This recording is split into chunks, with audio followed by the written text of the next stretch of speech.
Hello दोस्तों, नमस्कार। स्वागत है आपका बिहार एक्सप्रेस न्यूज में। ताज़ा नजर डालते हैं बिहार की तमाम मुख्य बड़ी खबरों पर। इससे पहले वीडियो को लाइक नहीं किया तो लाइक करें, साथ ही चैनल को सब्सक्राइब कर लीजिए। बिहार के मुखिया उप मुखिया का मानदेय हुआ दोगुना, आंगनबाड़ी सेविका सहायिका का भत्ता भी बढ़ा, जाने कितना हुआ इजाफा।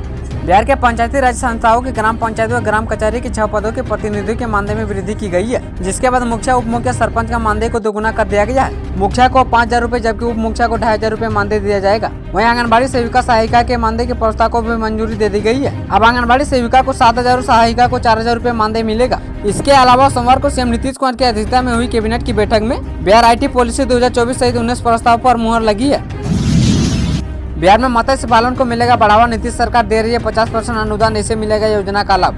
मत्स्य पालन के लिए नया तालाब खुदवाने वाले सामान्य वर्ग के लोगों को 50% तक अनुदान दिया जाएगा। एक किसान को 2 हेक्टेयर में नया तालाब खुदवाने पर अधिकतम 7 लाख रुपए तक का मत्स्य विभाग अनुदान देगा। नया तालाब खुदवाने वाले ST/SC वर्ग के किसानों को 70% तक का अनुदान दिया जाएगा। इसके साथ ही चयनित किसानों को मत्स्य पालन का परीक्षण देने के लिए विभाग उन्हें बाहर भी भेजेगा। मत्स्य विभाग ने बताया कि इस योजना का लाभ पाने के लिए बस किसानों को जिला मत्स्य पालन विभाग को आवेदन देना होगा। आवेदन मिलने के बाद विभाग के पदाधिकारी मौके पर जाकर जमीन के रकबा की जाँच करेंगे। अगर सब कुछ सही मिला तो आवेदन को चयनित करके अनुदान देने की प्रक्रिया शुरू की जाएगी।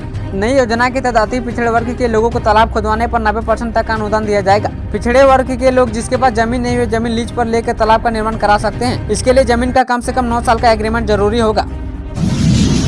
BPSC से चयनित 471 टीचर नियुक्ति पत्र लेकर लापता, तलाश में जुटा शिक्षा विभाग।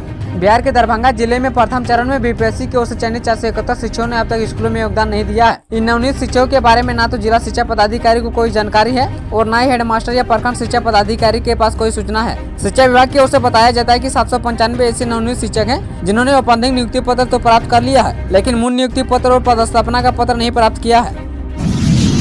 खेल बिगाड़े कांग्रेस के आगे नीतीश का दांव, बिहार में सीटों को लेकर अलग ही सियासत दर्शक बनी भाजपा। लोकसभा चुनाव 2024 के लिए विपक्षी गठबंधन इंडिया अलायंस के अंदर सीट बंटवारे को लेकर चर्चाओं का दौर जारी है। बिहार में सीटों के बंटवारे को लेकर हल नहीं निकल पा रहा है। इस दौरान बिहार के मुख्यमंत्री नीतीश कुमार पिछले कुछ हफ्तों से एक्टिविटी के जरिए यह संदेश दे रहे हैं कि बिहार में चुनावी गणित का उत्तर बिना उसके हस्तक्षेप के समाधान नहीं होने वाला है। हालांकि कांग्रेस, जिसकी बिहार में बहुत बड़ी हिस्सेदारी नहीं है, कांग्रेस ने राष्ट्रीय राजनीति और राहुल गांधी की न्याय यात्रा के बहाने जानबूझकर विपक्षी इंडिया अलायंस के संयोजक पद के चुनाव को लटका रखा है। बिहार में सीटों के बंटवारे पर इंडिया अलायंस का रुख क्या है, इसे लेकर भाजपा के बीच राजनीतिक स्तर पर चर्चा पहले भी हो चुकी है। अगर बिहार में महागठबंधन एक हो जाता है तो बिहार में त्रिकोणीय राजनीति भाजपा के लिए मुश्किलें खड़ी कर देगी। इसे लेकर गृह मंत्री अमित शाह और प्रधानमंत्री की कई बैठकों में इसका तोड़ निकालने के लिए हर संभव प्रयास किया जा रहा है। मोदी ने मार्च में संभावित रूप से चुनाव की घोषणा से पहले योजना बनाई है। ऐसे में यदि नीतीश कुमार इतने मजबूत नहीं होते तो 40 लोकसभा सीटों वाले राज्य में संतुलन बनाने के लिए बीजेपी के हाई लेवल मीटिंग के दौरान बार बार इसकी चर्चा क्यों होती। पटना में स्कूलों का टाइम बदल, ठंड के चलते 9 जनवरी से इस समय पर चलेगी कक्षाएं। बिहार में पड़ रही ठंड के चलते स्कूलों के समय में बदलाव किया गया है। राजधानी पटना में मंगलवार से स्कूलों का टाइम बदल दिया गया है। ठंड को देखते हुए स्कूलों में सुबह 9 बजे के बाद ही कक्षाएं लगेंगी। वहीं दोपहर 3:30 बजे या उससे पहले बच्चों की छुट्टी कर दी जाएगी। आंगनबाड़ी केंद्रों में भी यही समय रहेगा। DM ने इस संबंध में आदेश जारी कर दिए हैं। पटना के जिला अधिकारी चंद्रशेखर ने सोमवार को स्कूलों में समय परिवर्तन का आदेश जारी किया है। इसके मुताबिक जिले के सभी निजी और सरकारी स्कूलों के साथ साथ आंगनबाड़ी केंद्र को सुबह 9 बजे से पहले और अपराह्न 3:30 बजे के बाद स्कूल संचालन करने पर रोक लगा दी गई है। जिलाधिकारी द्वारा जारी आदेश में कहा गया कि यह व्यवस्था सभी स्कूलों और आंगनबाड़ी केंद्रों में 9 जनवरी से लागू करनी है। इस टाइमिंग को फिलहाल 13 जनवरी तक लागू करने का आदेश दिया गया है। यकीन नहीं होता, शराबबंदी वाले बिहार में 39 लाख लीटर दारू जब्त, हर साल कैसे बढ़ी शराब तस्करी। बिहार में बीते 7 सालों से शराबबंदी लागू है, लेकिन इसके बावजूद लोग बिना डरे शराब का सेवन कर रहे हैं। लेकिन शराब की सप्लाई पर पूरी तरह रोक लगा नहीं सकती है। आपको यकीन होगा कि साल 2023 में बिहार में 39 लाख लीटर दारू जब्त की गई है। बिहार पुलिस मुख्यालय द्वारा सोमवार को जारी आंकड़े के मुताबिक बिहार पुलिस ने साल 2023 में 25 लाख लीटर विदेशी शराब और 14 लाख देसी शराब बरामद की है। बिहार पुलिस ने 72,000 से ज्यादा FIR दर्ज की है और 1,43,000 लोगों को गिरफ्तार किया है। इस मामले में 17,183 वाहन जब्त किए गए हैं। मौसम में होने वाला है बड़ा बदलाव, घना कोहरा छाया रहेगा और बढ़ेगी ठंड, जाने लेटेस्ट अपडेट। मौसम विभाग के पूर्वानुमान के अनुसार आने वाले दिनों में दिन के समय मौसम साफ रहेगा। दोपहर में धूप निकलने से ठंड से राहत रहेगी। वहीं सुबह और रात का मौसम अधिक सर्द होगा। मौसम विभाग के अनुसार सोमवार को मौसम सामान्य था और अधिकतम तापमान 21 डिग्री सेल्सियस दर्ज किया गया था, जबकि न्यूनतम तापमान 12.4 डिग्री सेल्सियस रहा है। मौसम विभाग ने बताया कि फिलहाल मौसम सूखा रहने की संभावना है।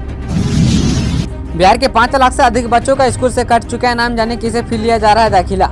बिहार के 5 लाख से अधिक बच्चों का नाम स्कूल से कट चुका है। वहीं 13 दिनों में 83,238 ड्रॉप आउट बच्चों का स्कूलों में दाखिला भी हुआ था। राज्य में 3 दिन से अधिक गैर हाजिरी बच्चों के नाम काटने का आंकड़ा 5 लाख से ऊपर जा चुका था। बिहार में लगातार स्कूल में बच्चों की हाजिरी 75% करने पर जोर दिया जा रहा था। वहीं 15 दिनों तक स्कूल से अनुपस्थित रहने वाले बच्चों का नाम काटने का फैसला लिया गया है। इसके बाद कई बच्चों के नाम स्कूल से काट दिए गए हैं। 3 अक्टूबर तक 5,45,000 बच्चों का स्कूल से नाम काट दिए गए थे। छात्रों की स्कूल में अनुपस्थिति की वजह से यह फैसला लिया गया है।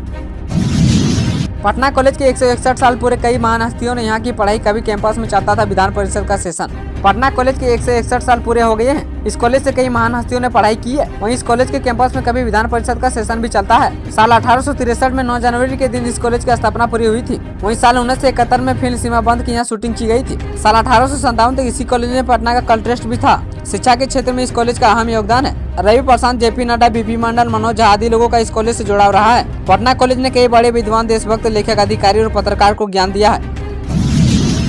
मुजफ्फरपुर में गैस पाइप कनेक्शन का काम पूरा 10,000 घरों में माह के अंत तक चालू होगी पीएनजी की आपूर्ति।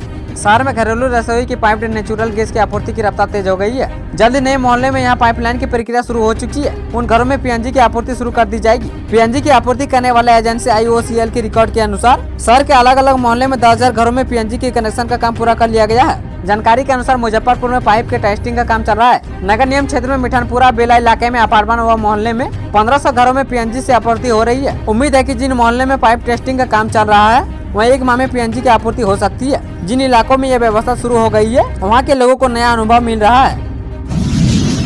पटना की बेउर जेल से रची गई थी देहरादून में 20 करोड़ की लूट की साजिश, जमानत पर छूटते ही गिरफ्तार हुआ शशांक। उत्तराखंड की राजधानी देहरादून में पिछले 9 नवंबर को हुई 20 करोड़ की सोना लूट कांड की साजिश पटना की बेउर जेल से रची गई थी। इस घटना को अंजाम देने की प्लानिंग शशांक सिंह उर्फ सोनू राजपूत और सोना लुटारे गिरोह का सरगना सुबोध सिंह ने मिलकर की थी। कब, कहां और कितने लोग घटना को अंजाम देंगे, लूट कांड के बाद अपराधी कहां भागेंगे, इसकी पूरी प्लानिंग शशांक लूट कांड के आरोपितों को समझा दिया था। यही नहीं, हथियार और वाहन की भी व्यवस्था शशांक ने जेल में बैठे बैठे ही करवा दी थी। इस संबंध में पुलिस सूत्रों ने बताया कि बेउर जेल से दोनों मैसेंजर समेत अन्य आरोपितों ने ऐप के माध्यम से आरोपितों की इस पूरी साजिश के बारे में समझाया गया था। खुद यह बात शशांक ने देहरादून पुलिस को गिरफ्तारी के बाद पूछताछ के दौरान बताई है। उसने बताया कि वो नेपाल भागने वाला था। उसे पता था कि वो जैसे जेल से बाहर निकलेगा उसकी गिरफ्तारी हो जाएगी।